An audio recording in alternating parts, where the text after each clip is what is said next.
Et c'est justement dans cette zone dite des trois frontières que 2 soldats français ont également trouvé la mort samedi. Ils effectuaient une mission de renseignement dans la région de Ménaka lorsqu'un engin a explosé au passage de leur véhicule.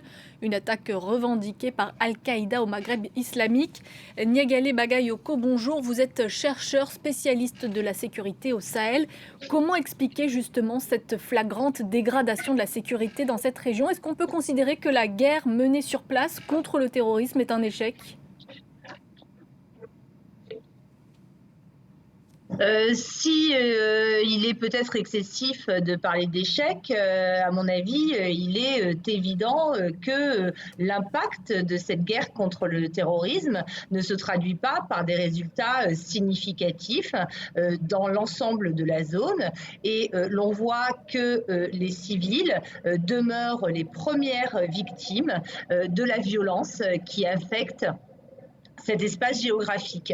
Ce qui est frappant également, c'est l'imbrication entre différentes problématiques et différents groupes et modes d'action, puisque l'on voit que certaines attaques qui ciblent plus spécifiquement les forces armées étrangères ou nationales sont plutôt le fait du groupe de soutien à l'islam et aux musulmans affiliés à Al-Qaïda, alors que des violences plus aveugles sont souvent attribuées à d'autres groupes, qu'il s'agisse de l'Est du Niger ou de l'Ouest, comme récemment dans la région de Tillabéri.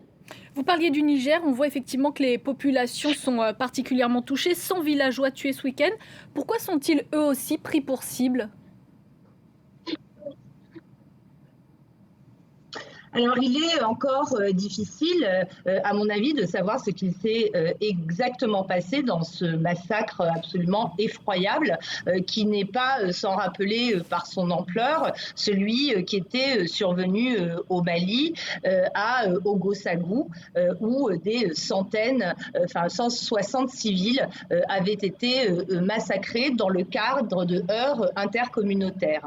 Ici, certains avance l'hypothèse selon laquelle se seraient produits des représailles d'une communauté contre une autre à l'issue d'un différend intervenu, représailles menées sous couvert d'une attaque djihadiste. Donc on voit de nouveau à quel point les problématiques sont intimement mêlées dans cet espace et à quel point il est difficile de ne s'attaquer qu'à la seule dimension terroriste de la lutte.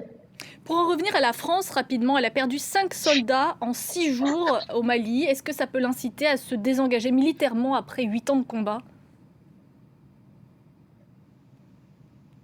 Alors, depuis quelques semaines, la question d'une réduction ou en tout cas d'un reformatage de l'intervention française a été au centre des débats, des discussions. Il est évident que ces pertes en vie humaine, qui désormais s'élèvent à 50 soldats depuis le début de l'intervention française, interpellent, de même que le coût de cette opération, qui pour la seule année 2020 atteint 1 milliard d'euros.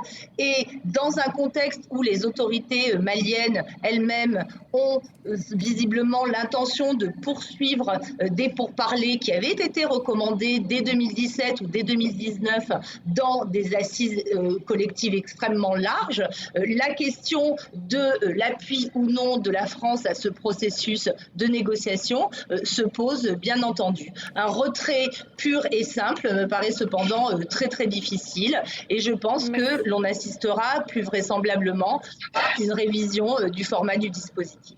Niagale Bagayoko, merci beaucoup pour votre éclairage.